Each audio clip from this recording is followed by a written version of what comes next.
வணக்கம். வணக்கம். கலியுகத்துல கிருஷ்ண பரமாத்மா 10வது அவதாரம் எடுப்பாரு அப்படின்னு சொன்னாங்க. எடுத்துட்டாரா, எடுக்கலையா, இல்ல எடுக்க போறாரா? கிருஷ்ண பரமாத்மாங்கும் போது 9 அவதாரமும் அழிக்கும் போது, அவர் பிறக்கும் போது தர்மத்தை தான் நிலைநாட்டினார். ஒவ்வொரு இதிகாசமும் நல்லா பார்த்துங்க. அவர் பிறந்தாரா பிறக்கலையாங்கிறது 2வது கதை. ஆன்மீக வரலாறு எல்லாமே மக்களின் நலனுக்காகவும் நன்னெறி கதைகளாகவும் நிறைய விஷயங்கள் இருக்கும். அதில் அங்கங்க கோயில்களை சும்மா கட்டல, அந்தந்த கதிர்வீச்சு இருக்குன்னு தான் சொல்றாங்க. இப்போ பழனி மலையில முருகன் எல்லாமே செவ்வாயினுடைய கதிர்வீச்சு முழுமையா விழுகிற இடத்துல தான் போகர் வச்சிருந்திருக்காரு. ஒரு அதீத வெப்பம் அப்படிங்கிற அந்த செவ்வாயினுடைய முழு கதிர்வீச்சு பழனியில இருக்கு. அப்போ சனி செவ்வாய் சேர்க்கை, சனி செவ்வாயால் பாதிக்கப்பட்ட, அதாவது நீச்சம் அடைஞ்சவன் அங்க போகலாம். ஓகே, இந்த மாதிரி இவர் 9 அவதாரம் எடுத்திருக்காரு அப்படின்னு சொன்னா, 9 அவதாரமும் பார்த்துங்க, ஒரு பக்தனுக்காகவும். பக்தி அதாவது என்னுடைய இறை பக்தி என்பது வேற மாதிரி. அவங்க அந்த தெய்வத்தை கொண்டுட்டு வரணும்னா இறைவன் எதுலேயும் இருப்பான். அந்த உயிர் சொன்ன கண்ணுக்கு தெரியாத மைக்ரோஸ்கோப்ல வச்சு பார்க்கறதுலயும் உயிர் இருக்கு, பெரிய ஆலமரத்துல. அப்போ இறைவன் இல்லாத இடமுமே கிடையாது, அந்த மாதிரி உணர்த்திருப்பார். அதுக்கு உதாரணம் சொல்றேன் உங்களுக்கு. அந்த காலத்துல மகாபாரத யுத்தம்னு ஒண்ணு கேள்விப்பட்டிருப்பீங்க. மகாபாரத யுத்தம்னு என்னது? நெருப்பு, நிலம், நீர், காற்று, ஆகாயம் அப்படிங்கிற பஞ்சபூதம். இந்த பஞ்சபூதத்துக்கு பிறந்தவங்க தான் பஞ்ச பாண்டவர்கள். இந்த பஞ்ச பாண்டவர்கள்ல காக்கிறதுக்கு கிருஷ்ண பரமாத்மா வராரு. நல்லா பார்த்துக்குங்க. பஞ்சபூதம் என்பது இயற்கைன்னு சொன்னேன். அப்ப இந்த இயற்கைக்கு ஊசி முனை அளவாவது இடம் வேணும் அப்படின்னு தான் போர் புரிகிறார். இப்ப இந்த ஊசி முனை அளவாவது இயற்கை இடம் இருக்கான்னா இன்னைக்கு மண் வளம் இருக்கா? அதே பெண் வளம் இருக்கா? இன்னைக்கு விதை மலடு, மண்ணும் மலடு, பெண்ணும் மலடு. அடுத்த தலைமுறைக்கு சொல்லிட்டேன், ஒரு குழந்தைக்கு ஆண் மகனுக்கு ஆண்மை இருக்காது, பெண் மகளுக்கு பெண்மை இருக்காது. ஏன்னா இன்னைக்கு நிறைய பேர் எல்லாம் நல்லா பார்த்துக்குங்க. வாடகை தாய்ங்கிற வரைக்கும் இந்த வாடகை வீடு மாதிரி வாடகை தாய் வரை வருது. வாடகை வீடு மாதிரி வாடகை தாய் வந்துருச்சு இன்னைக்கு. இப்போ நீங்க அவர் பிறப்பாரு அப்படின்னா, அவர் பிறக்கும் போது தர்மத்தை தான் நிலைநாட்டுவார். நல்லா பாருங்க, பீஷ்மர் அவ்வளவு பரம் பெற்றவர், துரோணர் அதே மாதிரி, கர்ணன். அப்போ அதுல எது வென்று அது அந்த போர் நடக்க காரணம் யாருன்னா சகுனி. யாரு? சகுனி அப்படின்னா என்ன அர்த்தம் அப்படின்னா சூது. ஒரு பெண்ணை மானபங்கப்படுத்துறது, இன்னொருத்தன் நிலத்தை அபகரிப்பது, மாற்றான் வீட்டு விஷயத்துக்கு எல்லாமே. இது இன்னைக்கு எல்லாம் இந்த சமூகத்துல நடக்குதா இல்லையா? அதே மாதிரி ஒரு இவங்களை இந்த நாடு விட்டு நாடு கடத்துறது, நாடு விட்டு நாடு கடத்துறது. நீங்க இன்னைக்கு நாட்டை விட்டு நாடு வெளிநாடு போறீங்களா இல்லையா? அப்போ மீண்டும் மகாபாரத யுத்தம்ங்கிறது ஆரம்பிச்சு போய்கிட்டு இருக்கு. இப்போ ஒரு பெண்ணு வாடகை தாய் அப்படின்னா நான் சொல்லுவேன், என் தாய் வழியினுடைய 7 தலைமுறை டிஎன்ஏ என் உடம்புல. உங்க லேடி இது சொல்லும்போது ஞாபகம் வருது, லேடி சூப்பர் ஸ்டார் நயன்தாரா உங்களுக்கு தெரியும். விக்னேஷ் சிவனுடைய உயிர் அணுக்கள்ல பிறந்த 2 குழந்தைகள். அவர் அப்பா. இவங்க வளர்ப்பு தாய் தானே. நயன்தாரா அவர்கள் இப்போ வளர்ப்பு தாய் தானே. ஏன்னா பெற்ற அந்த குடும்பத்தினுடைய எந்த மங்கை பெற்றதோ அந்த குடும்பத்தினுடைய டிஎன்ஏ அதுல வந்துடும்ல. எல்லாமே உங்களுக்கு முரண்பாடா போகும்போது அவங்க பெற்றுக்கணுங்கிற இன்னைக்கு நிறைய பேர் ஒரு சமூகத்துக்கு தகுந்த மாதிரி இப்போ அவங்களுக்கு வாரிசும் வேணும்னு ஒரு ஆசை, ஆனால் கணவரனுடைய ஆசையும் நிறைவேற்றிடுறாங்க. இன்னைக்கு அவங்க கிட்ட அவ்வளவு பணம் இருக்கு. இன்னைக்கு ஏழை எளியவன் நிறைய பேர் குழந்தை இல்லை, டாக்டர்கிட்ட போய் நிறைய அணுக்கள் வச்சு குழந்தை இல்லாமல் போயிட்டு இருக்கு. இப்போ மகாபாரத யுத்தம்ங்கிறது என்னது? தர்மத்தை நிலைநாட்ட, இந்த பெண்ணினுடைய மானத்தை காக்க, இந்த நிலத்தை காக்க, நீரை காக்க, இயற்கையை காக்க நடந்த போராட்டம். அப்போ மீண்டும் இப்போ அயோத்தியில ராமர் கோயில்லாம் கட்டுறாங்க அப்படின்னா, ராமர் எதுக்காக போராடினாரு? அதே மானத்தை காக்க.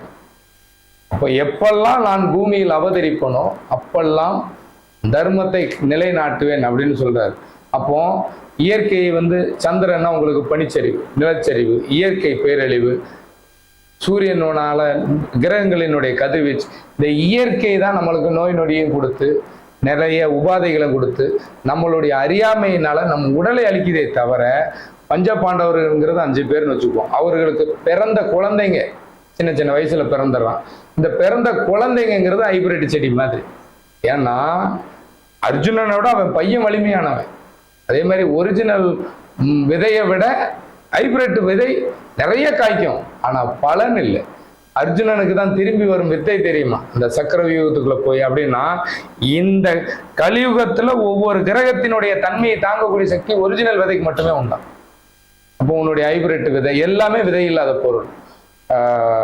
அம்பானி ஒரு கதை சொன்னார்னு சொல்லியிருந்தேன் இருக்கு. அந்த மாதிரி நம்மளுடைய மக்களினுடைய வாழ்க்கை அடுத்த தலைமுறை இருக்கணும்னா நம்ம இருக்கிற ஒரிஜினல் விதையை தேடி தேடி சாப்பிட்டு வளர்ந்தோம்னா இந்த மகாபாரத யுத்தம் மறுபடியும் நடக்காது. அப்படி இல்லைன்னா கலியுகத்துல மீண்டும் ஒரு மகாபாரத யுத்தம் நடக்க தான் செய்கிற மாதிரி இன்னைக்கு இருக்கிற கலியுகம்.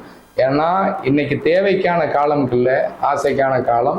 தன்னுடைய பூர்வீகம், ஏன்னா எனக்கு எதுக்கு இந்த ஆதங்கம் அப்படின்னா, நம்மளுடைய பூர்வீகம் என்னை தேடி வந்த 80% மக்களுக்கு தெரியுது.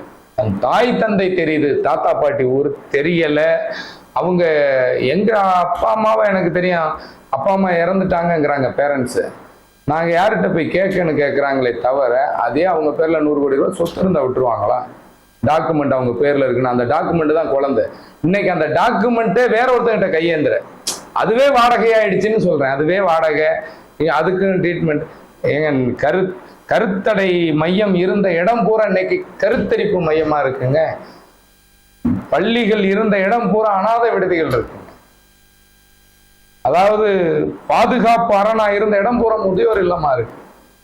அதாவது எப்படி சொல்லுவாங்க அப்படின்னா, நிறைய விஷயங்கள் நம்மளுடைய அறியாமையினால நம்ம 10 பேத்துக்கு உதவி பண்ணுனா, காக்கைக்கு சோறு வச்சா, முதியோர்களுக்கு கஷ்டப்பட்டவனுக்கு சோறு கொடுத்தா உன் பிரச்சனை தீரும்னு தான் கொடுக்குறேன்.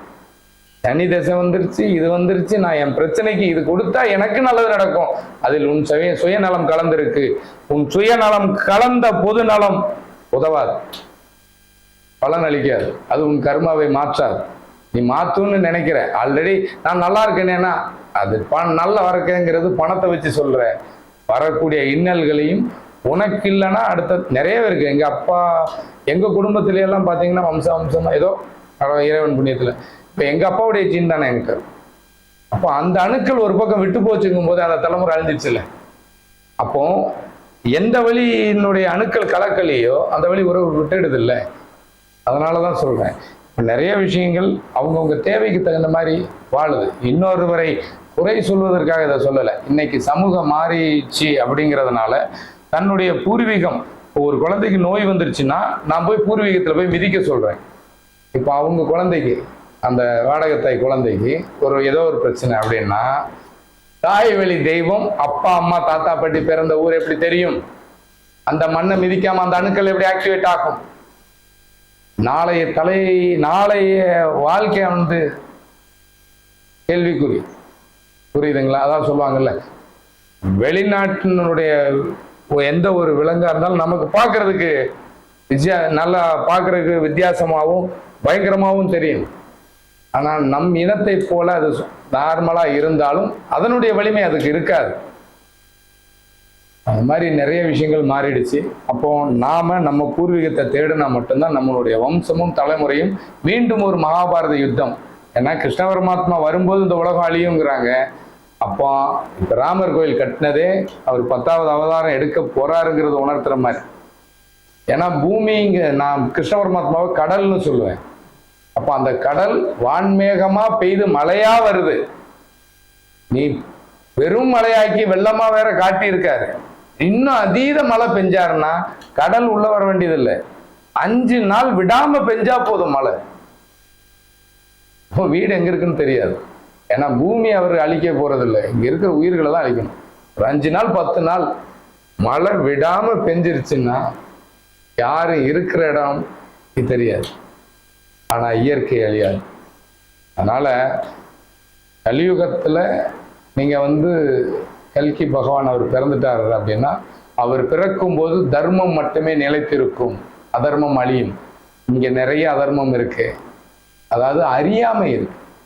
இந்த அறியாமைங்கிற இருள் விளையிடுச்சுன்னா ஒளி நல்லா இருக்கும்.